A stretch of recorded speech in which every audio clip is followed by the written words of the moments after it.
Around the Grounds with Chocco, and well, I get the privilege this week to fire the questions his way because I've worked with him for a long time on radio, and it's an absolute pleasure to have him as a guest on Around the Grounds tonight. And I speak of Noel Watson. Noel, welcome to Around the Grounds. Hello, young man. How are you coping there? All right?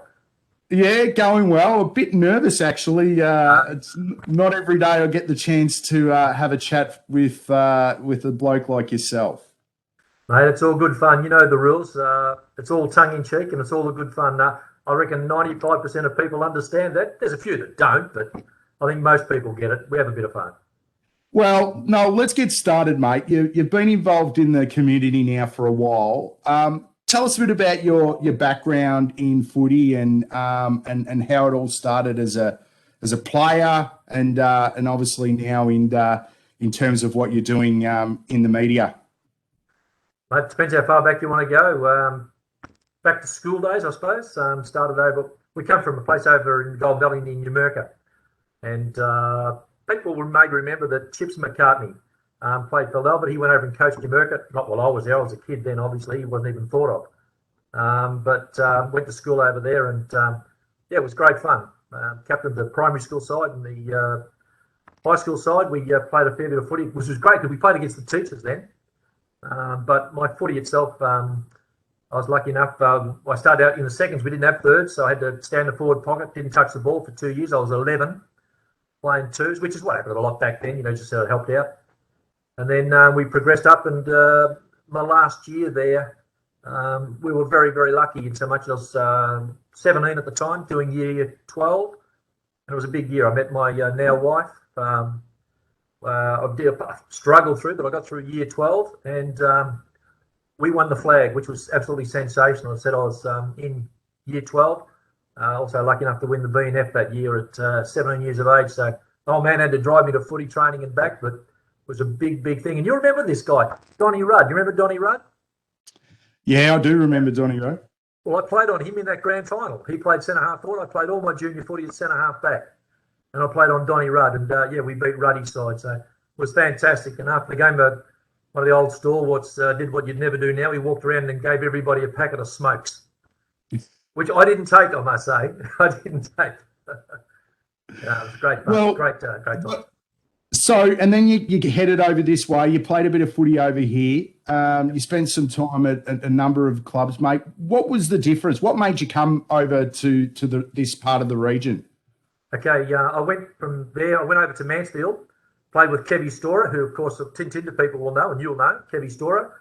Worked in the bank with his sister over there, and played a couple of seasons over there. We lost 2 games in 2 years, both grand finals. Not a good time.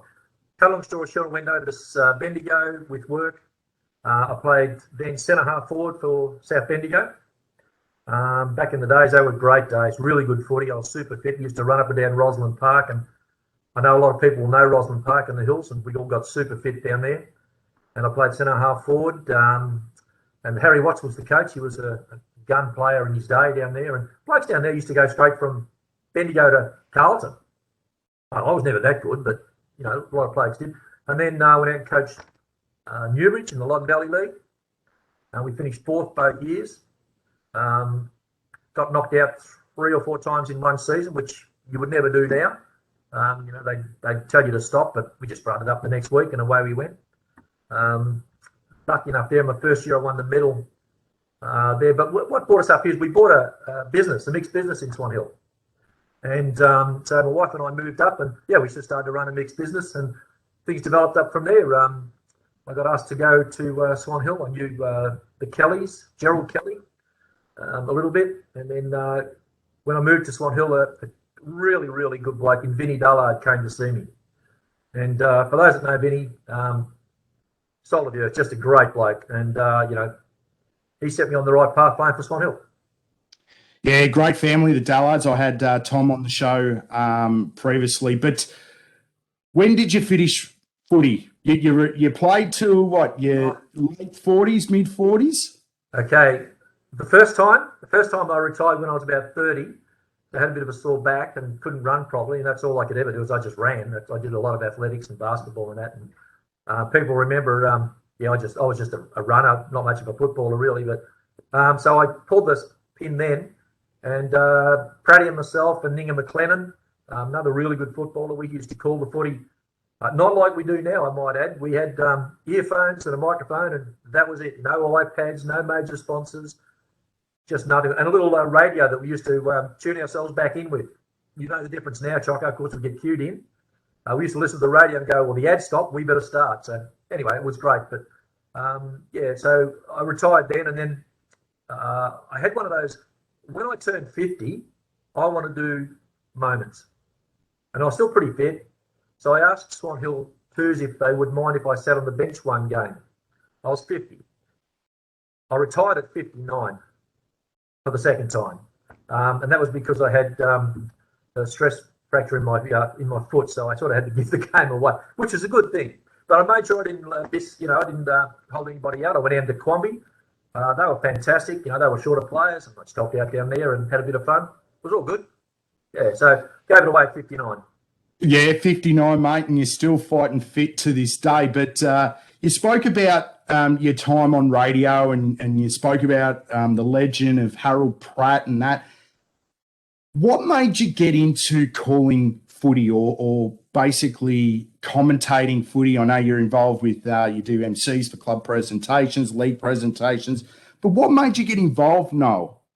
Okay, I'd been doing a harness racing program of a Saturday morning, and when the trots were out at Naya, the old track, we actually used to broadcast the trots live from out there, and we just throw to the race caller upstairs and then come back and do interviews. So a bit of a natural progression. And then Praddy said, well, someone was not going to continue on. Did I want to have a crack at it? So off we went, and the first game was out at Lelbert, and I remember that one absolutely categorically. We'll never forget it because it rained cats and dogs. And our two windows, we looked out the front, basically across the forward pocket, and the side one down the ground, fogged up.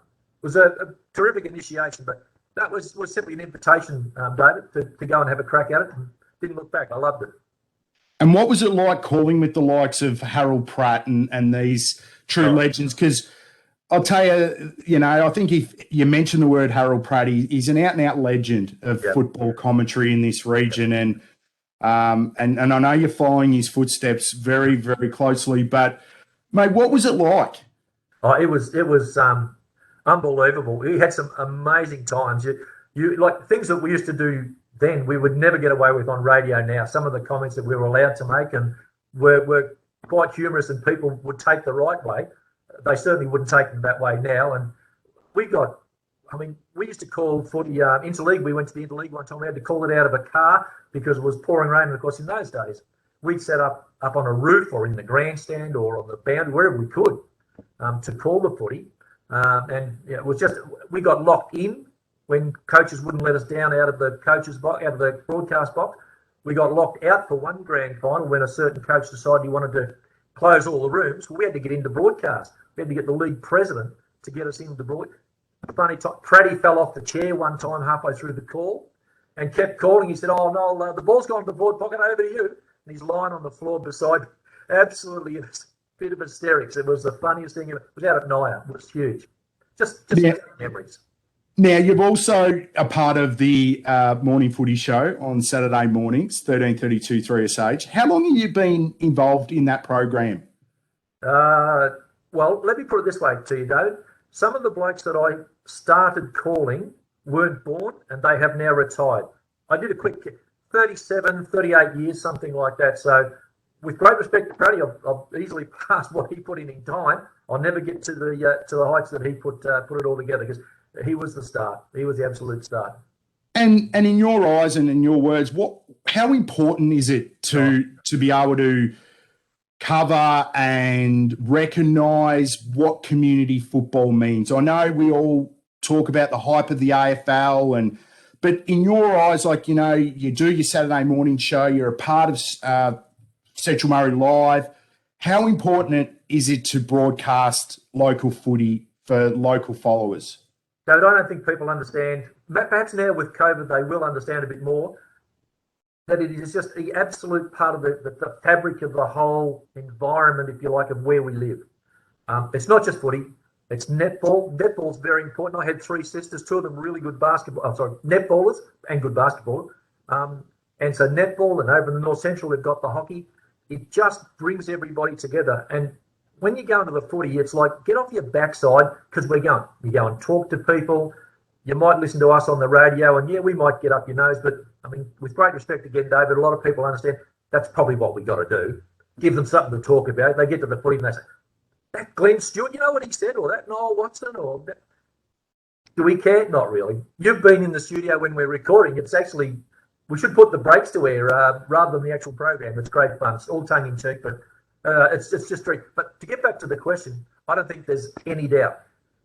The importance for the younger generation to get that connectiveness with the people around them, and now the way footy clubs are run, the support mechanisms are there all the way through. They've got really good junior coaches into the senior level, and a night after the game, like Thursday nights at a lot of clubs are just absolutely fantastic, aren't they? Yeah, they are. And let's talk about, do you get nervous before you call a game? Do you study? Because it's actually live. You're calling it as you see it. Do you do much homework? Oh, you've got to do homework. Absolutely, you do. I probably don't do as much as maybe Shane, but I've got the Saturday thing to get through as well. I mean, there's probably 3 hours of prep to do the Saturday show, which is maybe 1 hour and a half of work, which people don't understand because there's a lot of prep work. But you're doing it now, I mean, I do the on board, you're doing this, and there's a lot of prep work goes into that, let alone the actual footy itself and the game. So yeah, you have to do a lot of homework, and nowadays, well, you've been up on the back of the truck with us. You know what it's like. A lot of people probably sitting at the footy don't understand. They should come and have a look. Actually, come and have a look, because each quarter we've got 4 major sponsors per quarter. We've got the goal of the day, the mark of the day. We've got 3 leagues that we cover, plus the AFL. We've got our boundary rider, which Chocco used to do, but he ate too many chips and drank too much Coke while the boundary. And that's true, isn't it or not? Oh well, I yeah. used to keep clubs in business through the canteen, but actually haven't had the role for a while now since Glenn Stewart's taken over. Well, this is and so there's a lot going on, and apart from all of the above, we actually call the game, and that's the interesting part, that we actually call the game over and above. And people like Stewie, and people might think, Stewie's he's a bit of a clown on the boundary, but go and have a chat to him. He's one of the blokes who has an amazing amount of knowledge, like the people that you talk to, the people that I talk to when you interview. Both ends of the league. You can go up to Balranald and talk to Crowbar or Paul Brown and those guys, or Ricky Brett. Go and talk to them.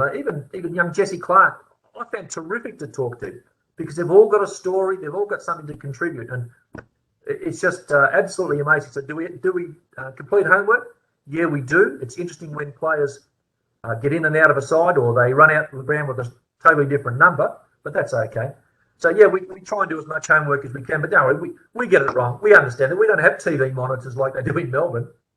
Well, we all get it wrong, mate, for sure. But okay, so 40 plus years in the local media, you've done, like as I said, league presentations and that. Is there a moment or a game that stands out? I'll tell you what was the most gut-wrenching for me, and that was the finalisation of the Mallee Footy League. That really rang true to me, because I went to that night, and there were people over there, and you could just see tears. Grown men were just unbelievably beside themselves, and I just don't want to see that anymore in my lifetime. It's just too hard for people to get. And I know there are people that were involved in that now don't have an involvement. They don't go to the footy. They don't have that catch up with mates time, and the everybody talks about mental health these days, that sort of thing. You've got to do that. So for me personally, I've got to tell you, that was really, really hard for me to go through and to work through, because that was one of the leagues I used to talk about every Saturday morning. We're down to 3 leagues now. And highlights, I just love the grand finals. I love the crowd. You see the crowd around the ground. You see the colour. You feel the atmosphere. People get stuck into you, which is absolutely fantastic. I don't think one of the selections I've ever made has had a bearing on an outcome of a game, but apparently we do have an outcome, Chocco. we do affect the outcome sometimes. Well, we do, because obviously we've got an opinion, and everyone has an opinion when it comes to footy. Because Love it. we are very tribal when it comes to football and our clubs. And I know you're a mad Saints man as well as I'm a mad Cats man. But Yeah. no, you spoke about community footy, Yep. and you've seen it now for a long time. How do you think the direction of community footy is going? I think it's on and up. Absolutely. Once we get out of this COVID mindset and people can actually relax and get back into it, I don't think there's any doubt. The last 10 years, I've seen a dramatic improvement in the way people are approaching their footy and their netball, and if you like, also their hockey. I think they've come back a little bit in so much as they're understanding that, mate, it's a game. Let's do it for the enjoyment of it. Yeah, we all want to win. Bloody oath we do. We all want to win. There's no problem with that. After the game, you understand that it was a game. Have a look at world events, take it on board, and I think people are doing that more. It's a game. In the end, you get off the ground, as you always did. But I think the background to it now, as I said, just the Thursday nights, for example, I mean, when I grew up, after the game was an absolute swim through. There'd be barrels going off left, right, and centre, and blokes could hardly stand up. And now the family is developing, and I'm just absolutely rapt that that's occurring. As I said, the length and breadth of all of the leagues that we cover, I see it. I go to the games, as you know. We go into the areas where the food is or the drinks, and you can go around to the netball, and people are genuinely involved in I'll use the word nice, but you know what I mean. Okay, they're taking it on board, and I think that's going to stand us all in good stead. I hope it does anyway. I mean, this is what I do. I talk, as you can tell. Sorry about that, everybody, but that's my role, if you like. We've got a little role to play. Same as the bloke on the gate's got a role to play. The bloke that tapes the ankles for the netball and the football. You play your role, and everybody just benefits. Yeah, you're 100% right. 100% right. And it is. And hopefully, obviously, we've seen the worst of the COVID side of it. And, we've missed football communities. And you spoke about the lifeblood of what football and netball and other sports are for local communities. Now, I'm going to throw you a curly one. Go for it. Best footballer you've ever seen? In our area? Best footballer you've seen, you've been able, the privilege to commentate them, watch them, see them go through their career or journey that stands out for you? Absolutely, categorically, the one that I've watched because I trained with him, I commentated, and I've stood back in awe. It's a no-brainer, and everybody knows it's Dean Bennett. The best, other than that, is a bloke that I actually grew up with. He was older than me. His name was Trevor Eddy.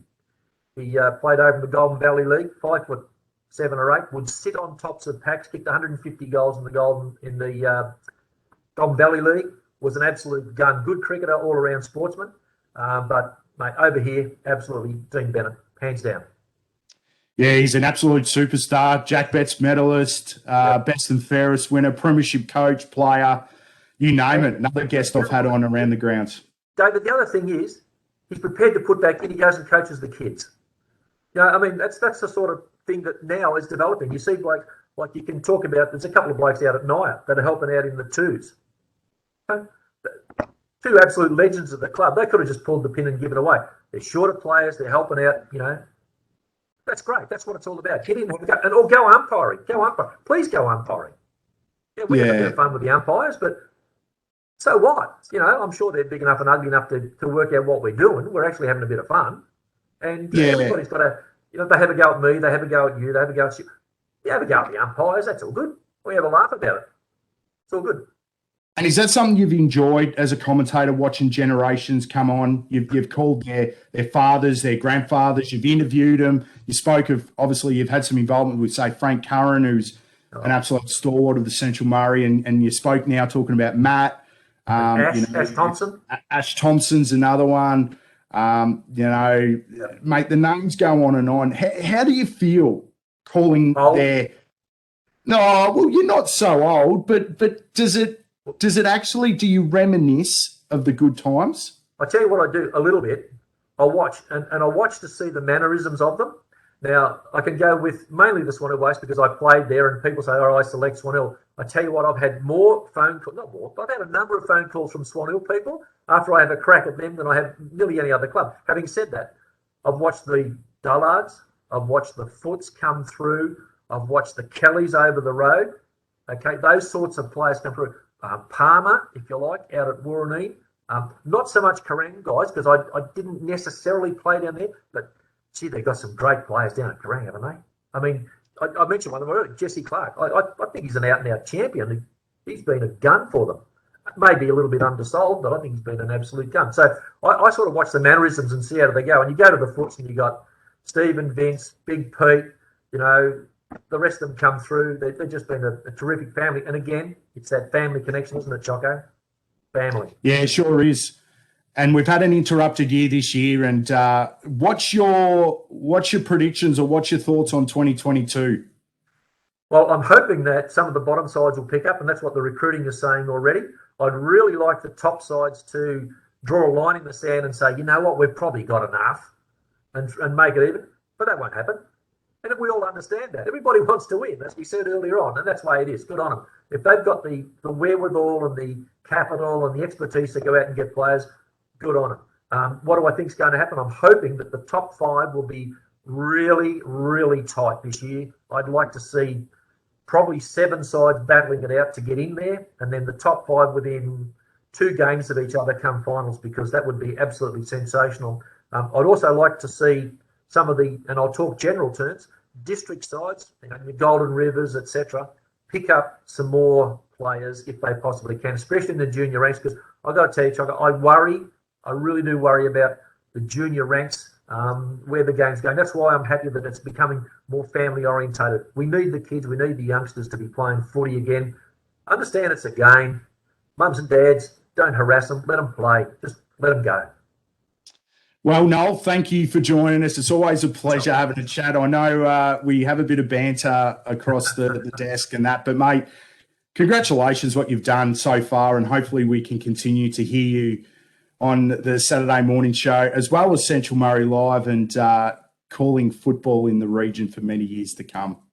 Thank you, young man. It's an absolute delight, and actually it's an honour to be able to be a part of it, because I really do appreciate it, and I hope everybody else gets along exactly as they have been in the past. It's a pleasure. Thanks, mate. Thanks, mate.